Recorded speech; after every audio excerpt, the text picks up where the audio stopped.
O Vem de Carona do Clique RDC em parceria com a Caio Mitsubishi Motors aqui de Chapecó. Entrevista nesta edição o novo secretário de Agricultura de Santa Catarina para o governo de Jorginho Melo, que assume agora no dia 1º de janeiro. A gente vai falar um pouquinho sobre quais são as ações previstas para essa gestão, para esse novo governo, quais os desafios que o novo secretário imagina enfrentar e, obviamente, como é que deve conduzir o trabalho à frente dessa pasta tão importante aqui para o estado de Santa Catarina. Então, vem de carona com a gente. Vem de carona com o Clique RDC. Oferecimento Caio Mitsubishi Motors. For you, for new life.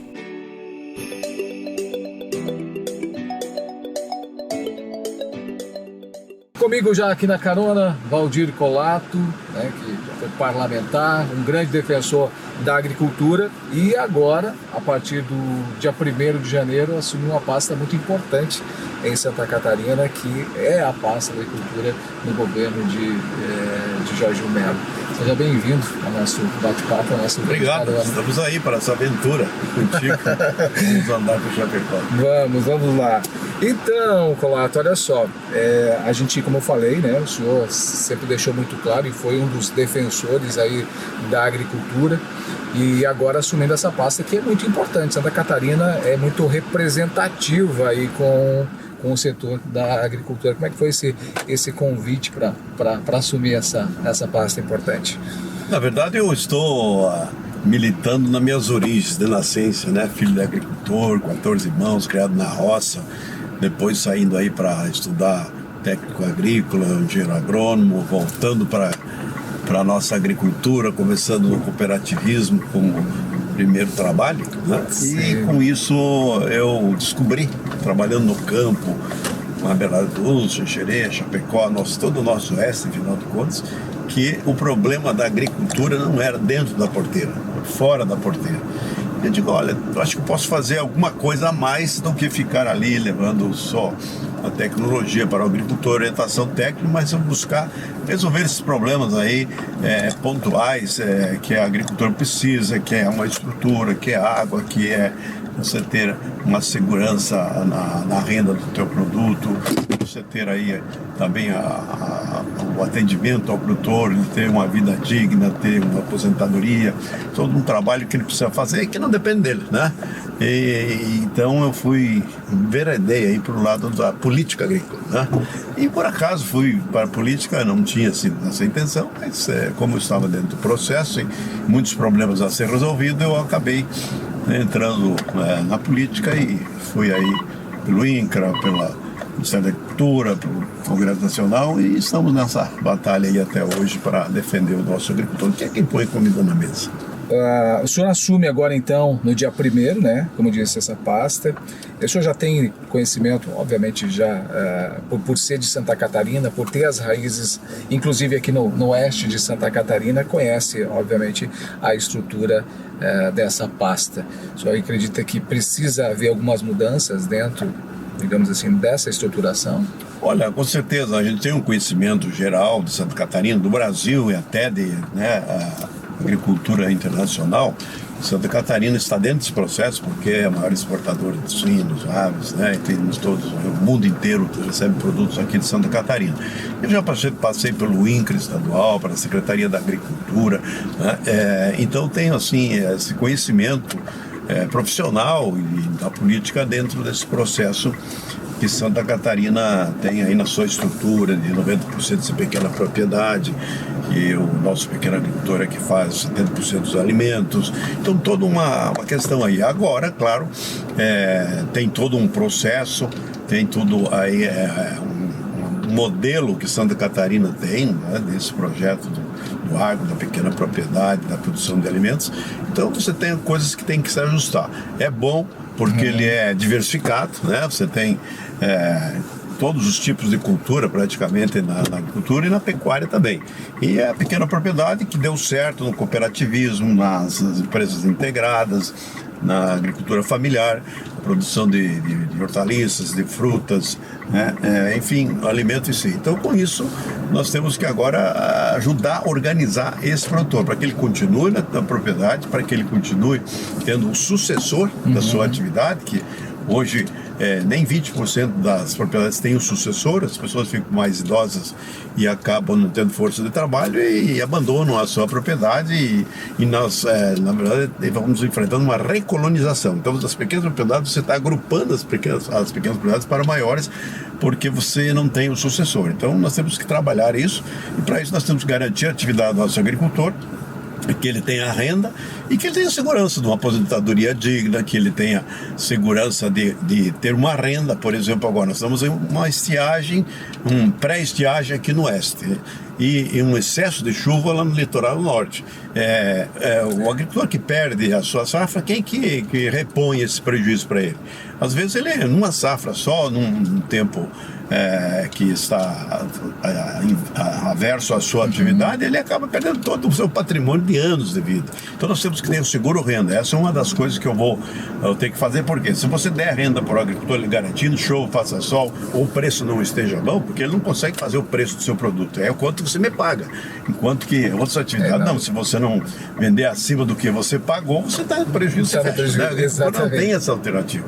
Então ele tem que ter essa renda para que ele possa manter a sua família, a sua renda e manter o sucessor, que ele fique lá na propriedade tocando a vida com ele. E para isso você precisa levar o campo à internet, para o jovem ficar lá, boa energia, você tem que ter a água no campo, que hoje você tem resolvido na cidade, mas no campo você não tem a garantia da água, choveu, enchente, daqui a pouco é seca, né? Você não tem armazenagem, não tem uma distribuição de água, você não tem um projeto para abastecimento da agricultura, e tem muita hoje demanda com suinocultura, avicultura e bovinocultura, que é uma população que está lá, né? E não se trabalhou isso. Então você tem que dar essa estrutura aí, estradas vicinais, para que ele possa trabalhar. Enfim, eu acho que é todo um processo que nós temos que fazer. Então nós queremos reestruturar, levando em conta a importância do agricultor para nós, que é o que produz a comida que chega na mesa todos os dias para a gente, para o almoço, café e janta, né? Que são as produções mais importantes. Nós temos que cuidar desse modelo e dentro desse conhecimento que eu tenho estadual e nacional, eu quero ajudar Santa Catarina nesse processo, para que nós continuemos esse modelo. Nesse aspecto que o senhor fala, especialmente também das dificuldades, da própria inclusão das tecnologias dentro das famílias, né, da agricultura, nós temos quase que um perfil, né, na agricultura, que são as pequenas propriedades, né, a agricultura familiar. Isso. Que quando sofre com uma estiagem dessa, é ainda maior, né, porque há uma pequena quantidade de terra, produz menos, não tem muitas alternativas. Vai ter alguma política também diferenciada, específica para esse perfil da agricultura de Santa Catarina, que se diferencia de algumas outras regiões, né? Com certeza. Nós temos que garantir a renda desse produtor, né? Porque ele tem uma indústria a céu aberto, né? Ele não consegue controlar o clima, né? Quando você tem uma fábrica ali, você está com cobertura, você se controla. Então, o que nós precisamos fazer é esse seguro-renda, que eu tenho um projeto lá no Congresso Nacional, há 10 anos não consegui aprovar, de você ter o seguro-renda. Ele tem lá a sua lavoura, ele projeta um faturamento lá de 50 mil, né? Deu seca, chuva, granizo, ou o preço está lá embaixo, abaixo do custo dele, ele faturou 40, o seguro paga os 10. Né? E da onde que vem esse recurso? Um fundo que você cria de todos os seguros que nós temos aí, veículos, casa e tal, que as seguradoras estão ganhando muito dinheiro, pode fazer esse fundo, né? E quando você tem um problema desse, você vai buscar esse dinheiro no fundo e cobre a despesa do agricultor. Aí ele tem a renda garantida, ele continua na atividade, ele pode pagar até o salário para o seu filho continuar lá, né? Senão o filho vai embora, vai trabalhar na cidade, mas para isso, o filho, para ficar lá, ele tem que ter internet. Por exemplo, agora você exige do produtor nota fiscal eletrônica, mas não pega internet. Como é que ele faz? Sim. Você tem que ele colocar uma tecnologia lá no equipamento mais tecnológico na propriedade, mas a energia é ruim. Então ele tem todas umas dificuldades que nós temos que resolver esse problema para ele, como na cidade. Você tem um buraco no asfalto, o pessoal lá briga. Não tem a luz do poste, o pessoal briga. Agora, e na agricultura? Exatamente. Qual deve ser o maior desafio, assim? como parlamentar, a gente sabe que o senhor apresentou projetos em prol da agricultura, há exemplo desse que o senhor tenta há bastante tempo também que seja aprovado, enfim. Qual deve ser o maior desafio que o senhor deslumbra, não só pela atividade parlamentar que o senhor teve e buscou conhecimento sobre a agricultura a nível de país e até internacionalmente, mas também em relação à sua vivência, à sua própria formação, né? Como eu disse, essa questão da garantia de renda, nós temos que correr atrás e resolver isso. Mas temos 2 gargalos, 3 ou 4, que é, primeiro, a infraestrutura, internet, energia, estradas vicinais ruim, né? A questão da água que nós temos que resolver, mas temos que resolver 2 coisas fundamentais que são o princípio de tudo, que é a regulação fundiária, você acertar a questão das pessoas ter a garantia da sua propriedade, o título da sua propriedade, porque sem o título ele não pode entrar nos programas sociais, não pode financiar a sua lavoura, ele não é dono da propriedade, né? E temos mais de 100 mil propriedades das 355 mil que tem no Santa Catarina que não tem documento, então ele está fora do processo, né? E a outra questão é a questão ambiental, se cobra do agricultor que ele tem que ter cuidado com o meio ambiente, ele não pode desmatar, tem que cuidar da água, etc. Só que ninguém ajuda ele a fazer isso. Se ele tiver que repor lá 20%, como é a obrigação aqui no sul do Brasil, 80% da Amazônia, ele tem que pôr do dinheiro dele, do bolso dele. Dá a impressão que o único responsável para preservar o meio ambiente é, às vezes, o agricultor. Então, é o agricultor que mais apanha, porque diz que é o desmatador, que é o pessoal que traz prejuízo ao meio ambiente. Eu pergunto, quem é que dá 20% do seu salário, da sua renda, do seu terreno, da sua fábrica para preservar o meio ambiente? Ninguém, só o agricultor. E quando se tira 20%, você praticamente tira a viabilidade da propriedade dele, porque 20% não tem de renda que sobre da atividade dele. Então você está tirando a possibilidade dele produzir. Então quem tem que pagar isso? Então nós criamos no Código Florestal Brasileiro, que foi uma lei que eu criei lá no Congresso Nacional, que o agricultor que preserva tem que receber por pagamento de serviço ambiental. A sociedade tem que ajudar ele a manter a água, manter a floresta lá. Não derruba as árvores, tá bom. Mas se eu não posso plantar, se eu não derrubar árvores, eu não vou fazer lavoura, agricultura e pecuária embaixo das árvores, né? Então eu preciso ter uma compensação para manter essa renda. Então acho que os grandes desafios é isso, nós dar segurança jurídica para aquela propriedade, para que ele possa ser inserido no contexto dos programas sociais do governo e que ele possa ter compensação por preservar o meio ambiente. Ele é um produtor de oxigênio, né, de ar bom e tal, e por outro lado ele também é um produtor de água, porque a água lá no interior é muito mais limpa do que essa que passa aqui na cidade de Chapecó. Você pega o Lajado de São José e quando ele chega na cidade, chega limpo. Agora, quando ele sai, como é que é? Tem lá o esgoto e todo mundo. Então nós conseguimos resolver o problema do nosso esgoto na cidade, nosso lixo, não reciclamos e brigamos com o agricultor, que ele é o poluidor lá. E nós temos um sistema de retorno das embalagens do lixo na agricultura, que é o melhor do mundo. Qualquer embalagem que você tiver lá, de defensivos, de remédio para o animal, ele tem que reciclar, ele tem que retornar essa embalagem para ser reciclado. É um processo que funciona, né? E funciona bem. Inclusive com fábricas que depois reciclam esse material e transformam de novo em material que você utiliza na indústria. Então, esse equilíbrio que nós queremos, que o campo tenha as mesmas condições que a cidade, porque o pessoal possa viver lá, ser uma atividade, e o agricultor ser um empreendedor. Ele é um agricultor empreendedor, que ele aplica o seu dinheiro, ele investe e tem que ter retorno, senão a atividade fica inviabilizada, ele tem que sair da atividade. E aí, pergunto, quem fica produzindo alimentos lá no campo?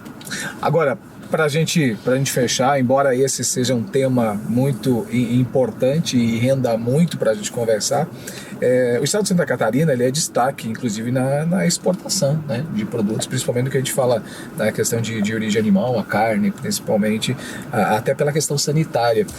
Alguma ação específica justamente para também manter esse status que o estado hoje tem a nível mundial? Com certeza, nós temos aí 20 anos sem vacinação, foi o primeiro estado do Brasil que teve isso, agora o Rio Grande do Sul está entrando também no Paraná, mas isso nos dá um diferencial, uma carne de excelência e a procura dos frigoríficos. Os frigoríficos é assim, quem compra, ele vem aqui, né, E ele credencia os frigoríficos que ele pode comprar. Ele faz toda uma análise aqui, ver todas as condições sanitárias, se tiver tudo em dia, não importa, senão não importa. Então Santa Catarina tem essa condição, nós estamos aí mantendo essa condição, a cidade que faz isso, junto com o Ministério da Agricultura, nós vamos manter em casa também o Instituto que ajuda aí, que as empresas também ajudam nesse trabalho. E agora temos aí também a influenza aviária, que está lá no Chile, está na Bolívia, na Colômbia, ao redor do Brasil, não podemos deixar chegar aqui no Brasil de jeito nenhum. Então já estamos tomando as medidas preventivas para que não chegue aqui. Isso vem através de aves migratórias. São os animais que estão soltos na natureza, como o javali, como a pomba, como todas as aves que vêm aí migratórias, que é bonita, né? A andorinha que chega aqui no Banco do Brasil ali é bonito, o pessoal vê bandos de andorinha, né? Mas o que elas trazem junto? Né? Ninguém sabe. Então, na verdade, as doenças vêm do campo, vêm da área da natureza, e nós temos que tomar cuidado. Eu tinha um projeto para cuidar disso e me taxaram de quem queria liberar a caça do Brasil, né? E isso aí fez com que a gente não aprovasse. Mas nós temos que controlar essa condição sanitária em Santa Catarina. Se entrar influenza aviária, alguma outra doença aqui, nós quebramos o estado. O prejuízo é muito grande. Importância que tem a suinocultura, a avicultura, a bovinocultura de leite principalmente. Então, esse é um cuidado que nós vamos dar prioridade, com certeza, vamos ter muito cuidado e pedir o apoio da indústria, mas também do produtor, que tem que ter o cuidado aí para que os seus animais não se contaminem. Daqui a pouco nós inviabilizamos todo o rebanho, uma economia, principalmente aqui no nosso oeste. Colato, eu quero lhe agradecer pelo bate-papo, pela carona, né? Eu acho muito importante a gente falar, principalmente para os catarinenses, com base de quem vai estar à frente de uma pasta tão importante, e também trazer essas informações que clareiam bastante, principalmente para a agricultura, que em alguns momentos anseia e precisa de ações específicas, desejando aí sucesso nessa nova empreitada a partir do dia 1º de janeiro. Obrigado, viu? Obrigado, parabéns pelo trabalho. Eu acho que é o único. Eu no meu tempo todo político que eu vivo aí no mundo, não tinha visto aí um programa desse, mas parabéns. Eu acho que é importante e vocês estão de parabéns. Eu acho que nós temos que aplaudir. Obrigado. Sucesso pro senhor. Valeu, parabéns. E se você desse uma chance pro novo? Um belo dia resolvi mudar e fazer tudo que eu queria fazer. E em tudo que eu faço existe um porquê. Eu sei que eu nasci pra saber. Mitsubishi L200 Triton Sport 2023. For you, for a new life.